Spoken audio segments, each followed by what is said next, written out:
नमस्कार दोस्तों, ocean network में आपका स्वागत है। मैं हूं ओमकार चौधरी। सो हम देख रहे हैं कि देश का विपक्ष एकजुट हो रहा है। मीटिंग बुलाई जा रही है इंडी अलायंस के घटक दलों की, और ये लोकसभा चुनाव हो जाने के बाद पहली मीटिंग हो रही है।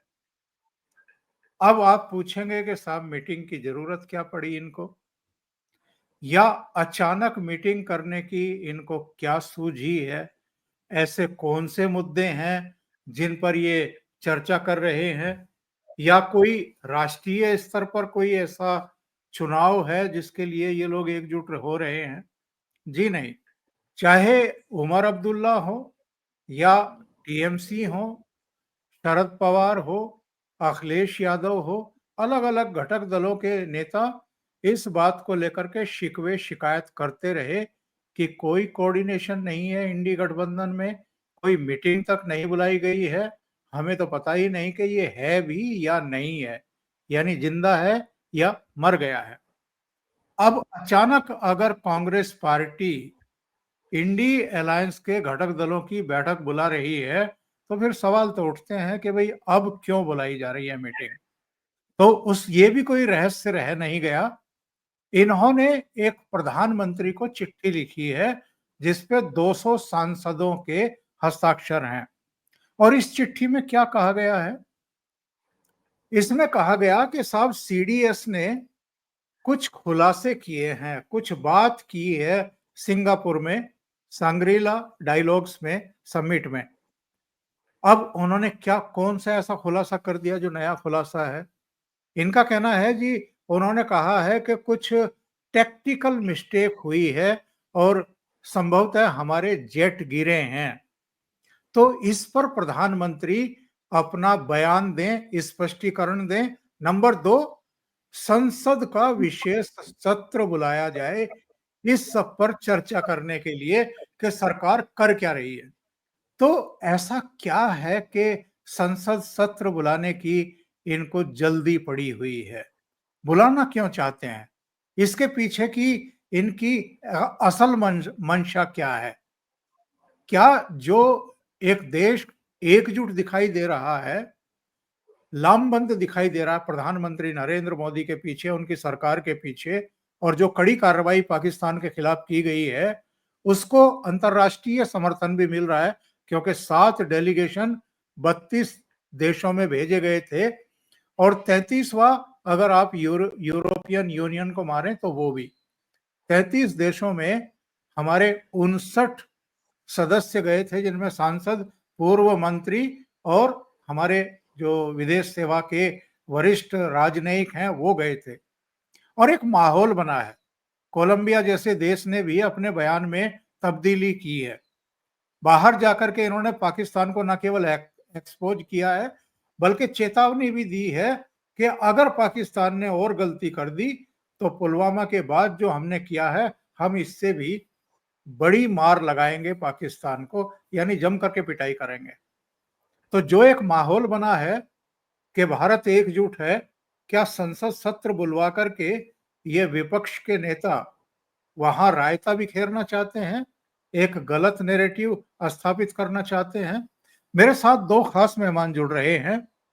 धीरेन्द्र पुंडीर दिल्ली से जुड़ रहे हैं, वरिष्ठ पत्रकार, और बाबा रामदास जालंधर से जुड़ रहे हैं। दोनों को जोड़ करके चर्चा को शुरू करते हैं। बहुत स्वागत है आप दोनों का। नमस्कार। धीरेन्द्र जी, आपके पास आता हूं। संसद सत्र का विशेष आयोजन क्यों चाहिए विपक्ष को? देखिए, आप ये देखिए कि लगातार ये जो है, जब से ये हुआ है, जब से ऑपरेशंस जो किया गया है सिंदूर, उसके बाद से ही आप विपक्ष की रणनीति को देखिए। पहले मुझे लगता है रीजनल पार्टीज ने इसको ज्यादा बेहतर तरीके से समझा कि इस पिच पर, चूंकि एक राष्ट्र का मामला है, उस समय तक कोई राजनीति नहीं है, लेकिन चूंकि जो लीडर होता है, हार या जीत का श्रेय उसी को मिलता है, यश या अपयश उसके नाम आता है और उसकी पार्टी उसको इस्तेमाल करती है। ये कोई एकदम नई बात नहीं है कि मोदी ये करेंगे, क्योंकि इससे पहले श्रीमती इंदिरा गांधी 1971 में कर चुकी हैं और 1965 के उसके बाद स्वर्गीय प्रधानमंत्री लाल बहादुर शास्त्री तो वापस नहीं लौटे थे, लेकिन कांग्रेस उसको हमेशा एक अपने उसमें तीर के तौर पर जमाती है कि हमने एक बड़ा तीर हम लोगों ने उस समय मारा था। तो अगर हम इसको देखें तो प्रधानमंत्री मोदी ने तो ये सीमा को उस लेवल तक बढ़ा दिया कि आपने जिनको हमने कभी सोचा नहीं था, मतलब मैंने चूंकि इन्वेस्टिगेशंस कवर किया है और क्राइम और टेरर को कवर किया है, तो मैं जानता हूं कि मुरीद के और बहावलपुर कम से कम इस देश में पकड़े गए आज से पहले, मतलब जब तक आईएस और AQIS नहीं आया था, तब तक पकड़े जाने वाले 80% आतंकियों की जो इंटेरोगेशन रिपोर्ट तैयार होती है उसमें बहावलपुर और मुरीद के का नाम शामिल होता था। हिंदुस्तान के किसी इंटेरोगेशन के ऑफिसर्स ने ये कभी सपने में भी नहीं सोचा होगा कि वहां अटैक हो सकता है क्या, ये कभी सोचा ही नहीं जा सकता था। ये लगता था, और वो याद कीजिए आप, वहां से बहावलपुर से वो फोन पर रैली संबोधित करता था, मसूद अजहर, यहाँ श्रीनगर में। तो वो तमाम चीजें दिख रही थी और अचानक जब वो घटना आई तो हम जैसे लोगों को, जिन्होंने टेररिज्म और क्राइम को कवर किया है, उनके लिए भी ये चौंकने जैसी बात थी कि यार इस बार तो वाकई बुल्सआई पर हिट किया, इस बार तो चिड़िया की आंख पर निशाना लगा है। तो उसके बाद फिर तो बात बढ़ी, तो फिर पाकिस्तान के एयरबेस भी निपटा दिए गए, एयरफील्ड का उसकी जो सर्वोच्चता थी वो खत्म कर दी गई वहां। और अब इसके बाद विपक्ष को क्या लगा कि विपक्ष में कौन है, विपक्ष में राहुल गांधी है। उनको ये चुनाव, चूंकि अब उनका धीरज छूट रहा है, हालांकि उम्र 55 ही हुई है, लेकिन 55 और बचपन दोनों शब्द मिलते हैं तो मुझे लगता है कि वो उस तरह के उसमें ज्यादा आगे जा रहे हैं। उन्होंने शुरुआत की क्योंकि शुरू में कांग्रेस के पास कोई मौका नहीं था। ये एक राष्ट्रवाद की पिच पर खेल रहे प्रधानमंत्री मोदी की सबसे बेहतर पिच है जो वो दिखा चुके हैं। वो इसको, हम लोग पिच इसलिए शब्द का इस्तेमाल कर रहा हूं, मैं किसी को डेरोगेटरी मतलब वो नहीं कह रहा हूं कि इसका राजनीतिक लाभ है, क्योंकि जहां राष्ट्र की जरूरत थी वहां उन्होंने वो काम किया और हमने उसको उस तरह देखा। लेकिन अब चूंकि बात राजनीति पे आ रही है तो हम इसको एक राजनीतिक तौर पर देख रहे हैं। वहां प्रधानमंत्री मोदी का इस समय पूरे देश में कोई विकल्प नहीं है जब वो उस पिच पर खड़े होते हैं राष्ट्रवाद की।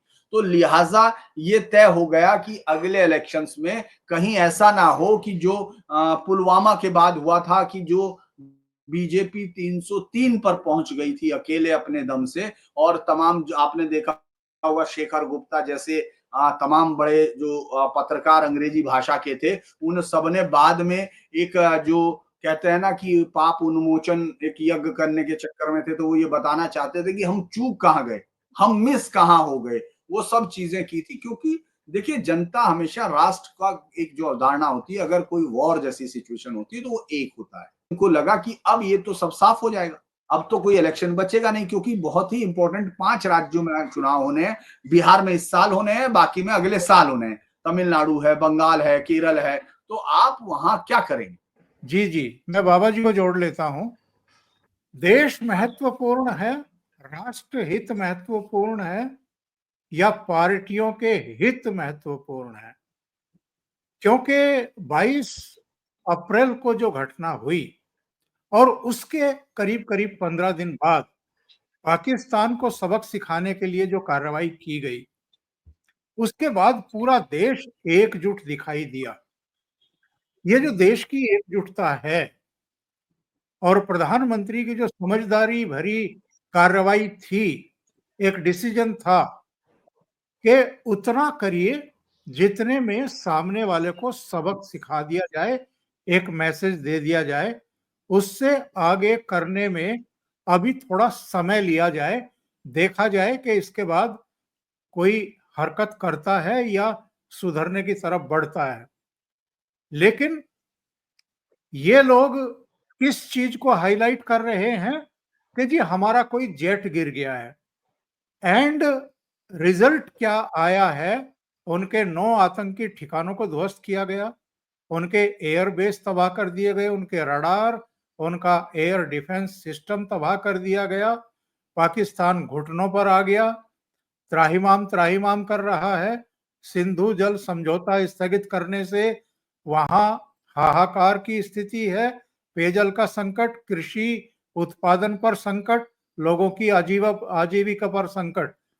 तो ये बड़े स्टेप की हम मीमांसा करने के बजाय, इनका जिक्र करने के बजाय एक जेट गिर गया है इसलिए विशेष सत्र बुलाया जाए।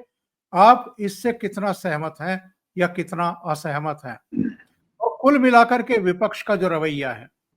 ओमकार सर, अभी आपने कहा कि राष्ट्र जरूरी है, राष्ट्र प्रथम है या पार्टी प्रथम है। सर, इंडी अलायंस के अभी जब ये all party delegation, national delegation जा रहा था, तो कांग्रेस के तो कई सांसदों ने स्पष्ट बोला है ना कि नहीं, पार्टी प्रथम है। और सर मैं एक बात बताऊं, पार्टी भी प्रथम नहीं है, उस वोट बैंक का तुष्टीकरण प्रथम है जो जिसका दिल पाकिस्तान के लिए धड़कता है। इसलिए अगर भारत ने पाकिस्तान को इस बुरी तरह पीट दिया है कि मात्र 23 मिनट में 9 आतंकी ठिकानों पे ब्रह्मोस से हमला, और उसके बाद जब पाकिस्तान ने धृष्टता की और हमारे सिविलियन और मिलिट्री इंस्टॉलेशन पे ड्रोन स्वॉर्म्स भेजे, तो एक रात में 11 एयर बेसिस पे, रडार सिस्टम पे और एयर डिफेंस सिस्टम पूरा तबाह कर दिया। सर ये चीज पाकिस्तान परस्त लोगों को तो कभी पसंद आ ही नहीं सकती। वो लोग जो कि पाकिस्तान से रिक्वेस्ट करते थे कि किसी तरह मोदी को हटाइए, वो लोग जो कि ओसामा जी बोलते हैं, सर वो लोग जिनकी की आंखों से आंसू बहने लगते हैं जब आतंकवादियों की लाशें वो उनको बताई जाती हैं, दिख जाती हैं दिल्ली के एनकाउंटर में, सर वो कैसे पसंद कर सकते हैं, वो और उनका वोट बैंक, कि इंडिया पाकिस्तान को इतनी बुरी तरह पीट दे कि घुटनों पे ला दे और पाकिस्तान को छुपने की जगह न मिले। पाकिस्तान का chief of the army staff और प्राइम मिनिस्टर दोनों जो है कंक्रीट के बंकरों में 3 दिन छुपे रहे थे, निकले नहीं। पाकिस्तान का प्राइम मिनिस्टर सरेआम कहता है कि हम तो फजर की नमाज के बाद हमला करने की सोच रहे थे, उन्होंने पहले ब्रह्मोस मार दी। तो सर जब भारत का ये पराक्रम, भारत की सेनाओं का ये पराक्रम न तो पाकिस्तान को पसंद आएगा, न पाकिस्तान परस्त कांग्रेस के वोटरों को पसंद आएगा। तो उसको हर हालत में अपने वोटर को, आप देख लीजिएगा ये जो विशेष सेशन बुलाने की मांग कर रहे हैं, इसमें ये वो तमाम सवाल पूछेंगे जो पाकिस्तान के नेता, पाकिस्तान के पत्रकार, यूट्यूबर्स बोल रहे हैं, वही सवाल इंडी अलायंस के नेता पार्लियामेंट में पूछेंगे। मैं आज बता रहा हूं आपको। सर आज सुबह सुबह एक खबर आई है, धीरेन्द्र सर भी वेट कर रहे हैं, उनकी बात अधूरी रह गई, मैं अपनी बात जल्दी खत्म करूंगा। आज सुबह पाकिस्तान के एक स्पेशलिस्ट ने बोला है सर कि नूर खान एयरबेस पे अमेरिकन मरीन्स ने कब्जा कर लिया है और पाकिस्तान के एयरफोर्स ऑफिसर्स को भी आदेश नहीं है उस तरफ जाने का, और वहां पे कार्गो एयरप्लेन्स आ रहे हैं और जा रहे हैं।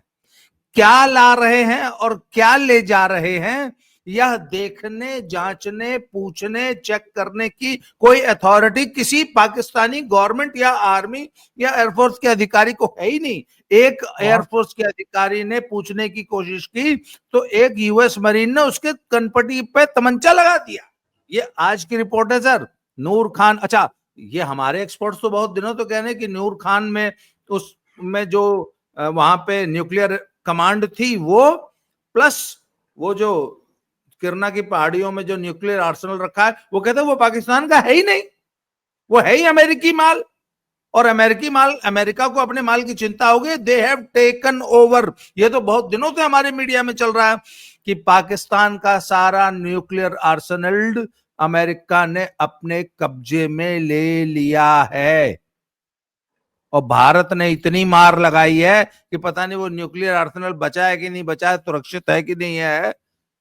सर ये बात कांग्रेस को पसंद आ ही नहीं सकती, कांग्रेस इस बात को पचा ही नहीं सकती कि मोदी की लीडरशिप में सेना ने इतना बड़ा पराक्रम कर दिया। तो उनको किसी भी कीमत पे भारत की सेना का पराक्रम को छोटा करके दिखाना है। एक जहाज कैसे गिर गया, मतलब आपने 10-1 से एक मैच जीत लिया, वो बोलेंगे 1 गोल कैसे खा लिया, आपने 10 गोल मारे हैं, इसका कोई महत्व नहीं है।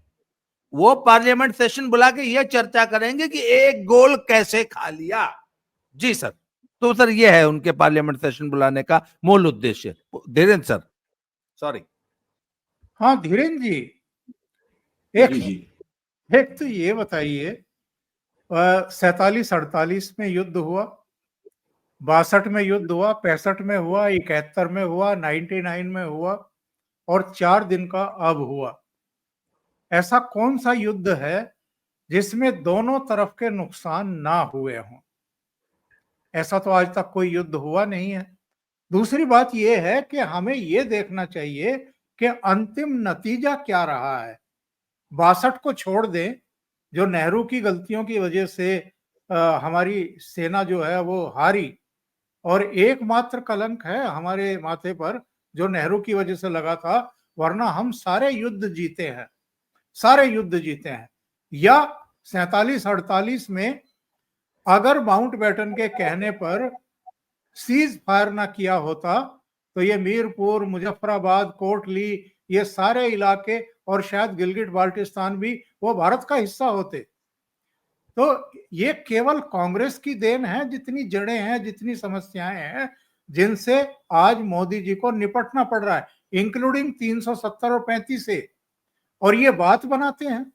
देखिए, पहले तो मैं ये बता रहा था कि जो कांग्रेस की रणनीति वो ये है कि राष्ट्रवाद के इस इशू पर वो बीजेपी को कमजोर सा वो ये दिखाना चाहती है। उसके लिए जो इशू है, दो इशू हैं कि ट्रंप ने क्या किया और आप क्या नुकसान कितना हुआ। ये दो चीजें वो बताना चाहती कि हमारे साथ ये ट्रंप ने क्यों किया। ये दिखा के वो राष्ट्रवाद की पिच पर अपने आप को स्टेब्लिश करना चाहती है। और क्योंकि जब नुकसान की बात होगी तो आप उस पर बोलेंगे, ये ऐसे ही है। क्योंकि आपने भी अखाड़ों में कुश्ती देखी होगी, लोगों ने तो शायद गद्दे पर देखी होगी, बहुत सारे युवा हैं, लेकिन वो इस तरह की बात कर रहे हैं राहुल गांधी कि आप अखाड़े में जाएं, कुश्ती लड़ें, लेकिन आपके पैरों पर, हाथों पर, शरीर पे कहीं मिट्टी नहीं लगनी चाहिए। अगर युद्ध होता है तो युद्ध में नुकसान होगा, युद्ध में दोनों तरफ से नुकसान होता है। ऐसी दुनिया की कौन सी लड़ाई अभी तक लड़ी गई है? आप भारत की बता रहे हैं, दुनिया की कोई लड़ाई ऐसी नहीं लड़ी गई। यहां तक कि जो इजराइल का 7 डे वॉर था, जिसमें उसने पूरी तरह से इन सबको खत्म कर दिया था, जो 6 डेज वॉर है जिसमें मिडिल ईस्ट की पूरी हवाई पावर खत्म कर दी थी, उसका भी एक प्लेन गिरा था। तो दुनिया में गिरता है, ये कोई ऐसी चीज नहीं। यहाँ उनके पास और और करना। अभी अभी रूस में क्या हुआ है? रूस में क्या हुआ है? रूस तो महाशक्तियों में गिना जाता है। उसके जो न्यूक्लियर बॉम्बर हैं, 40 बॉम्बर्स जो हैं वो यूक्रेन ने नष्ट कर दिए कल। तो अगर खुदा ना खास्ता ऐसा कोई यहाँ हादसा हो जाए, कभी ना हो भगवान करे, तो ये तो बवाल खड़ा कर देंगे। वहां वहां पुतिन के कपड़े उतारे क्या विपक्ष ने?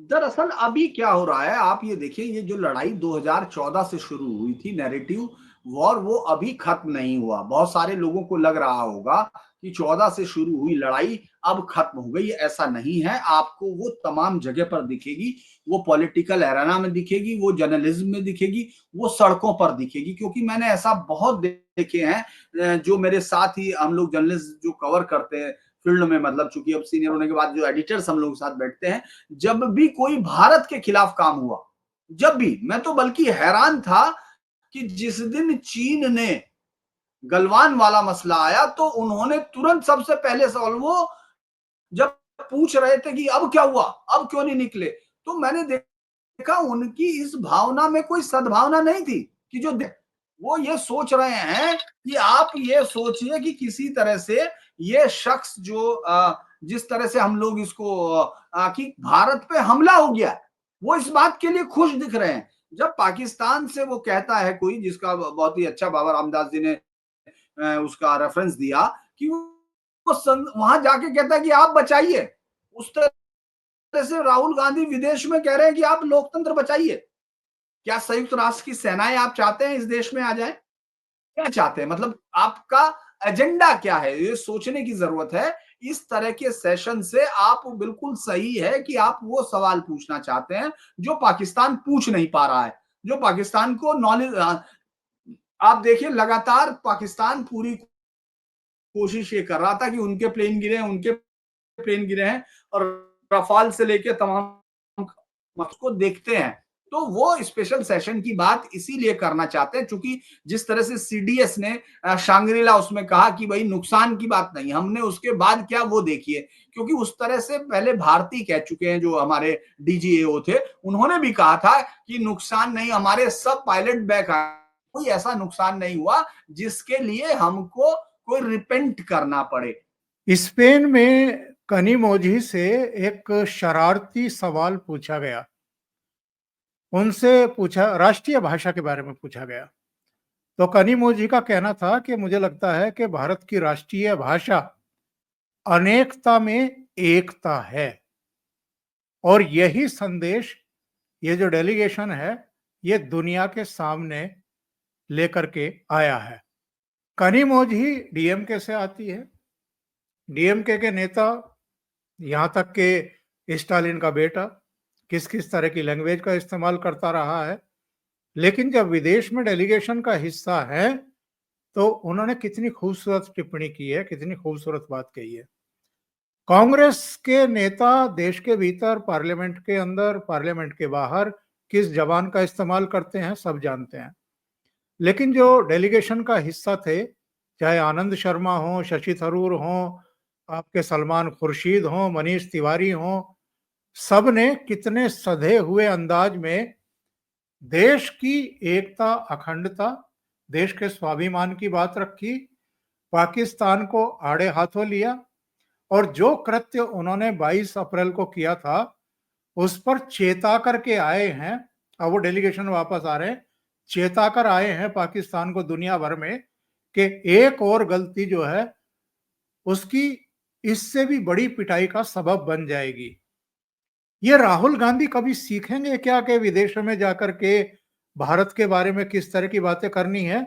और मैं केवल एक टिप्पणी का उल्लेख करूंगा, कुछ तो अंडरलाइन धीरेन्द्र जी ने कर दी।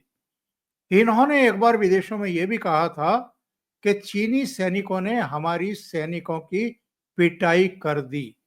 इस तरह की बेहुदा बातें ये विदेशों में जाकर के करते हैं, कभी सीखेंगे? इनकी दादी ने एक बार चुनाव हारने के बाद लंदन में कहा था कि डोमेस्टिक पॉलिटिक्स के बारे में मैं विदेश में बैठ करके बात नहीं करूंगी, मुझे जो लड़ाई लड़नी है अपने घर में जाके लड़ूंगी, विदेश की धरती पर नहीं लड़ूंगी।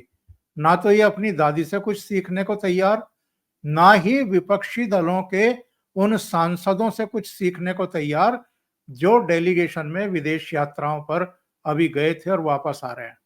सर, राहुल गांधी तो विदेश जाते ही इसलिए हैं कि विदेश की धरती पे भारत की और भारत की सरकार की आलोचना कर सकें, उनकी विफलताओं की चर्चा कर सकें और दुनिया को ये बता सकें कि भारत में एक फेल्ड डेमोक्रेसी है। उनका तो जो विदेश दौरा है वो होता ही इसलिए है। सर, ये जो इस भारत पाक सो कॉल्ड युद्ध के बाद जो मोदी का जो मैं सबसे बड़ा मास्टर स्ट्रोक मानता हूं ना सर, वो ये है कि इन्होंने सभी पॉलिटिकल पार्टीज को और इंडिया अलायंस के भी सभी घटक दलों के एमपीज से भारत की विदेश नीति, कूटनीति और भारतीय सेनाओं के पराक्रम और शौर्य की गाथाएं इनके मुंह से निकलवा दी और भारत की भूरी भूरी प्रशंसा करवा दी। और सर, ये बात राहुल जी को पच नहीं रही कि यार मैं तो आलोचना करता फिरता हूं और मेरे ही सांसदों से ये आदमी तारीफ करवा रहा है। अब किसने सोचा था कि कनिमोझी जैसे नेता जो है विदेश में जाके इस प्रकार का वो स्टैंड लेंगे, या वो आपका जो वो सलमान खुर्शीद या शशि थरूर या ऐसे कांग्रेसी नेता। और आप बताइए, मुझे तो ताज्जुब होता है कि अखिलेश यादव को स्पेशली आके जो है रिक्वेस्ट करना पड़ा कि प्लीज हमारा कोई सांसद मत भेजिएगा, नहीं तो हम क्या मुंह दिखाएंगे अपने मुस्लिम वोटर को यूपी में। तो सर, ये जो राष्ट्रीय डेलीगेशन हमारा जो 36 देशों की यात्रा करके जो भारत का पक्ष जो इन्होंने रखा है ना, असल में इंडिया अलायंस के नेताओं को इसने असहज किया है और ये बात राहुल गांधी बचा नहीं पा रहे। अच्छा, मैंने जैसे कि पहले बताया था कि ये वो तमाम सवाल इस विशेष सत्र में पूछना चाहते हैं जो पाकिस्तान पूछता है। और ये अभी भी मैं आपको बता रहा हूं, पाकिस्तानी प्रोपेगेंडा को ही, पाकिस्तानी और चीनी प्रोपेगेंडा को ये हमारी पार्लियामेंट में प्रोपेगेट करेंगे। मुझे याद है सर, 1 साल पहले इसी तरह भाजपा ने एक विशेष अधिवेशन बुलाया था। तब ये कहते थे क्या जरूरत है बुलाने की, क्यों बुला रहे हो, अभी तो मॉनसून सेशन आने वाला, विंटर सेशन आने वाला था तब, कि अभी तो विंटर सेशन आने वाला है, 2 महीने बाद तो आ ही जाता, क्या जरूरत है तुमको सेशन। अब ये मरे जा रहे हैं कि नहीं सेशन बुलाओ, क्यों भैया मानसून सेशन आ रहा है, उसमें जो चर्चा करना है कर लेना। अच्छा, कल तक तो तुम वही लोग हो ना जो संसद के कई कई सत्र लगातार इन्होंने चलने नहीं दिए, कोई कामकाज नहीं होने दिया, ये 1 मिनट संसद नहीं चलने देते थे, संसद के वेल में आके हंगामा करते थे, ये वही लोग हैं ना। अब इनको अचानक संसद की महत्ता याद आ गई कि नहीं यार, संसद तो बहुत जरूरी चीज है लोकतंत्र में। अच्छा, ये पूछेंगे क्या, कितने राफेल गिरे, अडानी ने कितना कमा लिया इस युद्ध से, क्या आपने अडानी और अंबानी को पैसे कमाने के लिए ये युद्ध लड़ा, महंगाई इतनी हो जाएगी, पुंछ में 15 सिविलियन क्यों मर गए। तो सर ऐसे ऐसे बेहुदे सवाल करेंगे ये पार्लियामेंट में, और इनका राष्ट्र विरोधी रवैया ही सामने आएगा, और ये पूरी तरह एक्सपोज हो चुके हैं। ये वही लोग हैं ना जो कल तक इनके सर 2 धड़े इन्होंने बना दिए। एक धड़ा कहता है कि राफेल के ऊपर नींबू लटका रहा है कि नहीं जल्दी ही अटैक करो, दूसरा कहता है क्या जरूरत है, क्यों अटैक कर रहे हो, युद्ध से क्या होता है, वॉरमोंगरिंग कर रहे हो। तो सर ये दोनों हाथों में लड्डू रखना चाहते हैं। कल तक ये उस युद्ध के लिए मरे जा रहे थे, कुछ लोग युद्ध की आलोचना कर रहे थे, अब ये आके पाकिस्तानी एजेंडा ही चलाएंगे। जी, बहुत सही बात आपने कही है बाबा जी। ये पेगासस को लेकर के कोई विदेशी संस्थान कोई खबर छाप देता है तो ये नृत्य करने लगते हैं। हिंडनबर्ग अडानी के बारे में कुछ कह देता है, सेबी की निदेशक के बारे में कुछ कह देता है, तो ये लोग पार्लियामेंट नहीं चलने देते। 70 दिन तक मणिपुर की 2 महिलाओं के वीडियो छुपा करके रखे जाते हैं, पार्लियामेंट सेशन से ठीक पहले उनको आउट किया जाता है, वायरल किया जाता है, पूरा पार्लियामेंट सेशन वॉश आउट कर देते हैं। बीबीसी गुजरात दंगों पर कोई डॉक्यूमेंट्री लेकर के आती है, 2 किस्तों में प्रसारित करती है, ये लोग खुशी से झूमने लगते हैं और देश में बवाल खड़ा कर देते हैं। सीएए कानून आता है तो ये झूठ बोलते हैं कि मुसलमानों की नागरिकता छीनी जा रही है, उनको बेदखल किया जा रहा है, डिटेंशन सेंटर में उनको भेजा जाएगा, ये दंगे फसाद करवा देते हैं। वक्फ पर कोई कानून आता है सुधार के लिए तो ये झूठ बोलते हैं कि आपके मदरसे, आपकी कब्रिस्तान, आपकी मस्जिदें, आपके यतीम खाने सब छिन जाएंगे। जीएसटी आता है, विमुद्रीकरण होता है तो ये अलग अलग वर्गों को गुमराह करते हैं, उनको सड़कों पर उतार करके एनार्की की सिचुएशन पैदा करने की कोशिश करते हैं। हमारे यहाँ का विपक्ष चाहता क्या है, और हमें नहीं भूलना चाहिए पिछले 11 साल के भीतर जो इंफ्रास्ट्रक्चर तैयार हुआ है, जितने हवाई अड्डे 2 गुने हो गए हैं, रेलवे का इंफ्रास्ट्रक्चर देख लीजिए, इकोनॉमिक ग्रोथ देख लीजिए, सेनाओं का आधुनिकीकरण देख लीजिए, नक्सलवाद आतंकवाद पर जो कामयाबियां हुई हैं उनको देख लीजिए। इसके बावजूद ये लोग जो नैरेटिव सेट करना चाहते हैं, जो मोदी सरकार को बदनाम करना चाहते हैं दुनिया में, वो मुहिम तो इनकी कम होने का नाम नहीं ले रही है, बढ़ती ही जा रही है। ओमकार सर, जब कोई नालायक लड़का एग्जाम में फेल होके आता है ना, और उसका बाप पूछता है कि क्यों फेल हुए भाई, तो वो सबसे पहला जो जवाब देता है ना, बोला पापा पूरी क्लास फेल हुई है, मैं अकेला फेल नहीं हुआ, टीचर ने जो है पेपर बहुत कठिन सेट किया था। अब यहाँ पे केस उल्टा है सर, एक लड़का तो 100 में से 98, 99, 100 में 100 नंबर ले रहा है हर सब्जेक्ट में, और एक लड़का लगातार फेल होके आ रहा है, 0 ला रहा है, तो वो अपने पिता को अब ये भी तो नहीं बोल सकता ना कि पूरी क्लास फेल हुई है, या out of the syllabus question आ गया था, या क्वेश्चन पेपर गलत सेट हुआ था। बाप पूछेगा कि अरे यार तुम्हारे लिए ही गलत हुआ था, वो कैसे 100 में 100 नंबर ले रहा है। सर मोदी सरकार, आपने जो जितने मुद्दे आपने शुरू में गिनाए थे ना, वो सब में मोदी सरकार सर 100 में 100 नंबर लेती आई है। और राहुल गांधी वही है ना सर, कितने लगातार कितने चुनाव हार चुके हैं, वो लोग आंकड़ा देते हैं, पता नहीं 70-75 मैं तो भूल गया, मैंने कभी वो 90 से ज्यादा अभी तक हार चुके हैं, 90 से 90 ज्यादा हार चुके हैं। जो आदमी मेरे 90 मेरे मेरे पास तो इनकी सूची है पूरी। ये जो है ये 89 पूरी 89 ये तब थे जब ये दिल्ली वगैरह के चुनाव नहीं हुए थे। जी। ये सब इनकी सूची मेरे सामने है जी।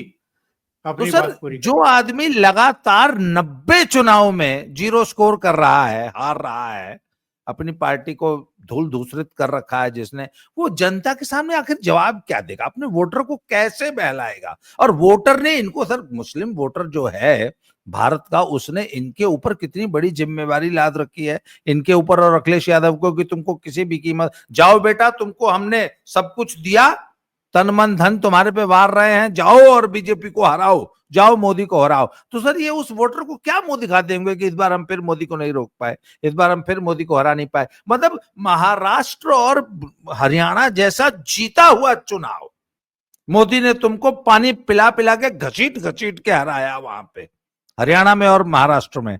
तो सर आखिर ये क्या? तो सर अब इनको किसी भी कीमत पर मोदी को फेलियर दिखाना है।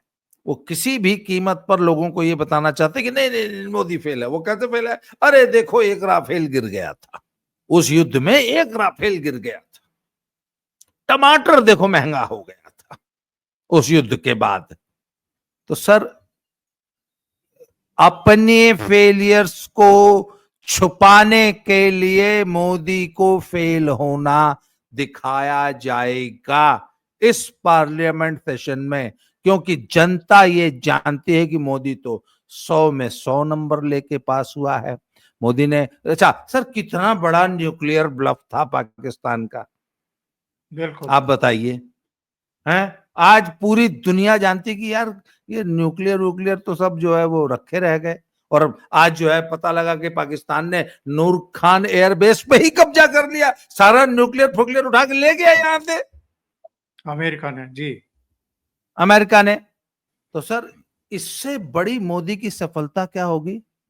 मोदी ने पाकिस्तान को इस कदर एक्सपोज कर दिया सर, वो 11 एयरबेसेस पर वो, और वो जो आपका किरना की पहाड़ी पे हमला करके, कि अमेरिका इतना असुरक्षित फील करने लगा कि अपना सारा न्यूक्लियर आर्सेनल यहां से उठा के ले जा रहा है। तो इससे बड़ी विजय क्या होगी सर, आप बताइए। तो सर इस विजय को छोटा करके दिखाने के लिए पार्लियामेंट का सेशन बुलाया जा रहा है, जिससे वहां हंगामा और झूठ सच बोल के मोदी को छोटा दिखाया जा सके। जी बाबा जी बहुत बहुत धन्यवाद, और धीरेन्द्र पुंडीर जी का भी बहुत बहुत धन्यवाद जुड़ने के लिए। बहुत महत्वपूर्ण मुद्दे पर आप दोनों ने चर्चा की। Thank you so much. जय हिंद। थैंक यू सर, जय श्री राम। जय श्री राम।